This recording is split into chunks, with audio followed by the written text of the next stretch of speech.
Well, one of the components of our kitchen garden is edible flowers, and we've already shown you borage before. However, there are several flowers that we're growing at Oklahoma Gardening that are edible, and I wanted to show those to you today.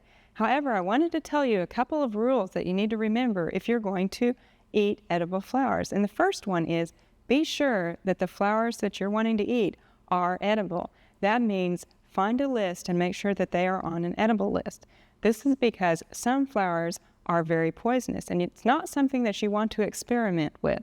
So check that out before you get started. Also, you want to be sure that your flowers are pesticide-free.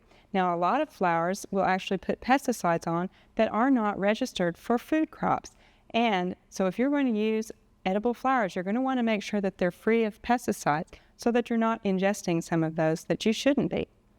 Well, we've got several flowers here today, and one of the easiest ways to use flowers is as a garnish. Now, there are a lot of herbs that flower and they're edible, and they work very well as garnishes. Here we've got some oregano, and we also have thyme.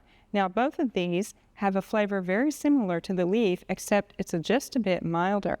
Now, we also have some pineapple sage here, and you would just take these flowers off, and these actually have a nice, almost a faint hint of pineapple in them, and these would be very nice sprinkled over the top of ice cream or something like that. Now, we've also got a little bit of basil here, which a lot of times we don't let them go ahead and flower, but you'll notice that the flowers are actually quite pretty. And we could sprinkle these on top of a salsa, and it would make it look like we'd put a lot of work into it.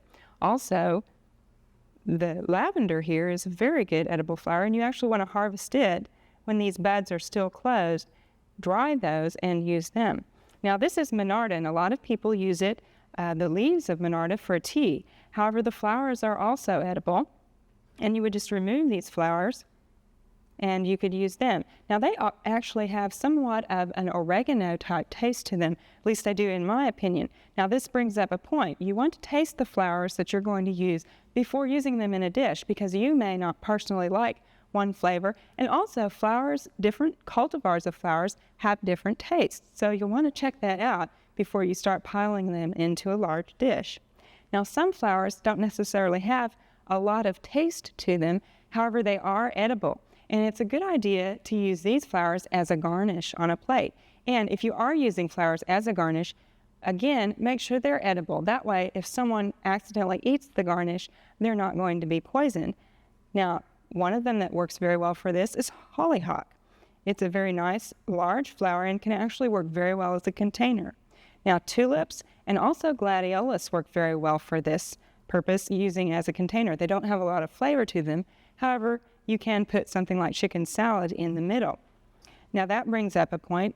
These flowers are available at your florist. However, you won't want to use those to cook with because, again, they may have been sprayed by pesticides. Now, pinks have a nice mild flavor, and the pinks that have more of a clovey smell will have a little bit of that flavor to them. Also, the scented geraniums, they are much like they smell. So you wouldn't probably want to cook with maybe the pine scented geraniums. However, the rose, lemon, and nutmeg geraniums would be very nice to use in a dish. Well, there's a large group of edible flowers that actually have a very nice taste all their own. And these can be used to cook in dishes specifically for the flowers, or to use in dips to flavor them, and also to candy.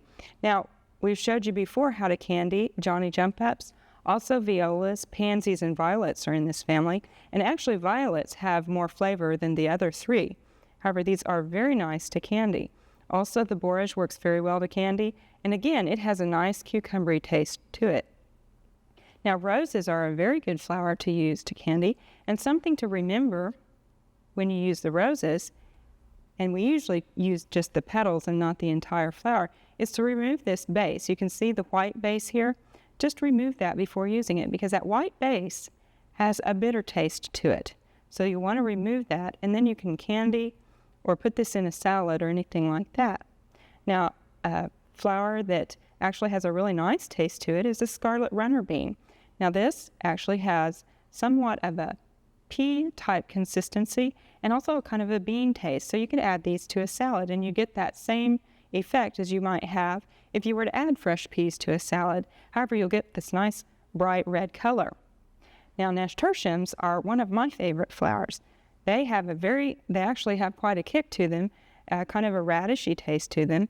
And if we look at these nasturtiums, I wanted to show you something else that you should be looking out for.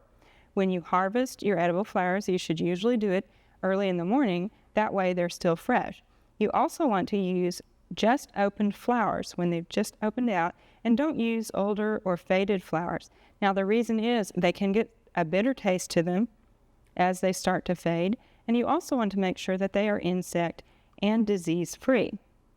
Now, one of the flowers that we actually use before it's opened are the daylilies, and they're a very good flower bud to use in dishes. You can use these in stir fries or soups, and they should be harvested when they're about 1 to 2 inches long, and again, while they're still tight. Now, these have a flavor similar to, say, asparagus or zucchini, and some of them actually have quite a bit of a kick to them. Now, you want to, again, taste them because different cultivars have different tastes.